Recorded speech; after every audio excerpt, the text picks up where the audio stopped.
Day 11, September 11th. That's kind of tough, but it's Monday. I'm getting pumped for the week. I'm getting charged for the week, and I'm just trying to be positive. Yesterday, I was trying to make a video about being curious, and it kind of just snowballed into a grump fest, and I got grumpy at King's Chicken. But anyways, today's about being positive and good things. And I've changed up my dry fire routine since state. So Mondays is a high rep day. I do a lot of reps, and I do a lot of the same drills, but I do them real slow and perfectly is the idea. So Mondays is just real slow, and sometimes on Mondays I don't even use the buzzer. Okay, I'm having a little trouble explaining my dry fire and just where I'm at. And so dry fire is a great tool. Everybody should do it. Not enough people do it, but what you want to do, just to be safe, make sure I don't have any loaded ammo in this room. No loaded ammunition in this room. And make sure the gun's clear and do all the safe. Make sure you're still in a safe direction even after you do all that. You know, that's a foregone conclusion. But so with the competition, what is this? Pocket Pro 2 timer. You can set a random start time, and I have this set up for a 2-second par time, so it won't be too boring.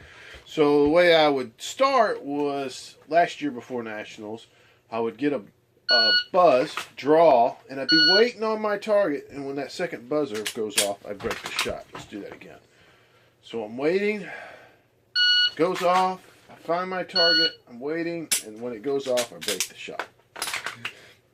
And then I do that a bunch of repetition, and I would do it. This is real slow, and then I would every once in a while just beat the buzzer and verify that I'm doing it right and that I can beat the time. And I keep up with the times and you prove them.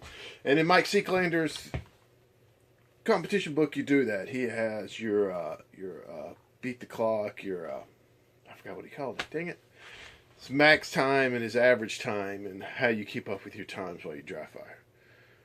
So now what I'm doing, I really like the Travis Haley deliberate practice. So what you do is you count. So 2, 1, break. And I'm trying to hit that time exactly. 2, 1, break. So 2, 1, break. And just for a video's sake, I start off at 5 seconds. And I hate the 5-second ones. It takes forever. 4 seconds is miserable. 3 is almost tolerable. 2 is pretty comfortable. But then I worked my way down to 1 second. And if you do this enough, 1 second is not that big deal. 1, and you're like right on it. So that's the counting. And if I was going to do my old method, beat it, wait on it, and break it at the time. And then you can also do one where you beat it. I got a little sloppy there. But you get the 3 kinds of concepts there. There's one where you're counting, and I really like that. It kind of engages your learning processes if you're counting. 1, 2, or if you're counting while you draw. It really focuses learning, and you really check your grip and get everything perfect. 2 is you're beating the clock, but you've got perfect form and you're waiting on the buzzer to go off. That's another great thing. And the key is everything is perfect. You don't have any bad draws. Everything is perfect every time. And the last one is you just beat the buzzer to verify that you're training and to challenge yourself to get faster and faster and keep up with your records.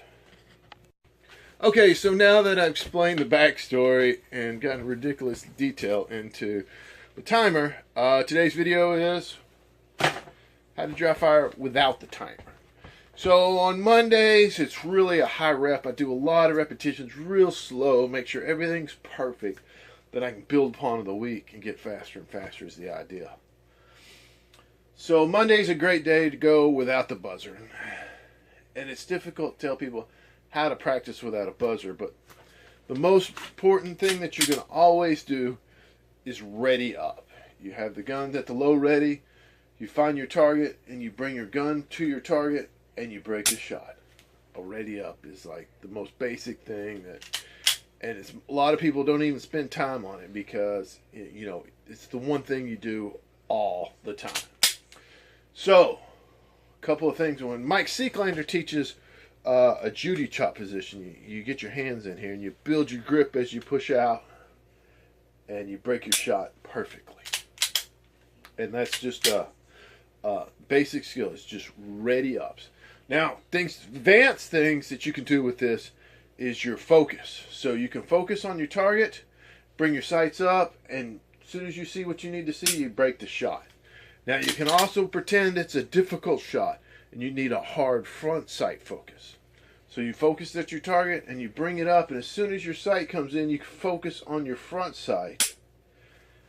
Now, key things to work on is keeping both eyes open and maintaining proper grip. A lot of times when we're dry firing, we don't grip because we don't get the recoil. So grip it till the oil comes out, or the grease, whatever you use in your gun. So make sure you're gripping like you need to be, and your hand position is perfect, just like you would if it was going to recoil, and to verify the shot. Now, in your Glocks and your striker fire guns, your trigger goes dead after your first shot. But I found an excellent technique to prove my grip and stuff is to bottom out the trigger a little bit more and press on there as hard as you would to break the shot, if not harder, and just to verify your grip and make sure there's no movement in your sights. So just because the trigger's dead doesn't mean you need to bottom it out. That little bottoming out has helped me more than countless rounds of bill drills and stuff. That bottoming out really verifies your grip and tells you what's going on. So you got a lot of things going on here without even a buzzer. We're working visuals, we're working trigger control, we're working our perfect grip, and all this is just from here to there. That doesn't include all the draw and all the stuff. So there's a ton of work to be done from ready up. One more big thing I've learned from dry firing and from the Mike Seeklander book, he has a clock drill where you move and draw every time. And you can do that without the clock. Is you draw and you move at the same time and be able to settle the sights. And as you move, be able to settle the sights into position.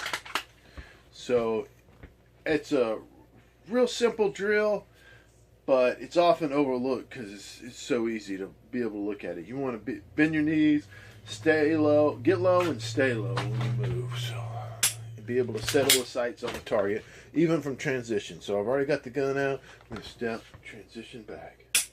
My trigger's dead. I'm still going to hit the bottom of the... I might even hit a couple other targets. Move over, stay low, settle the sights, see what I need to see. And if it's a difficult shot, change my focus to front sight. So you can do a lot without a buzzer. And it's really good to turn the buzzer off. At least then, I really enjoy it on Mondays, just to go without the timer, get some reps in, get a lot of ready ups in, seeing what I need to see, breaking the shots.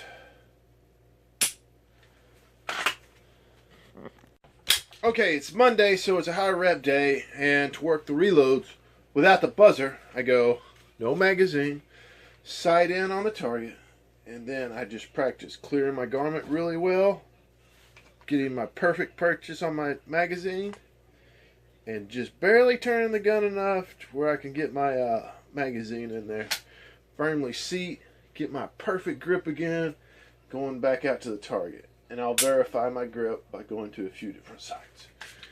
So, without the buzzer, just working on really being smooth.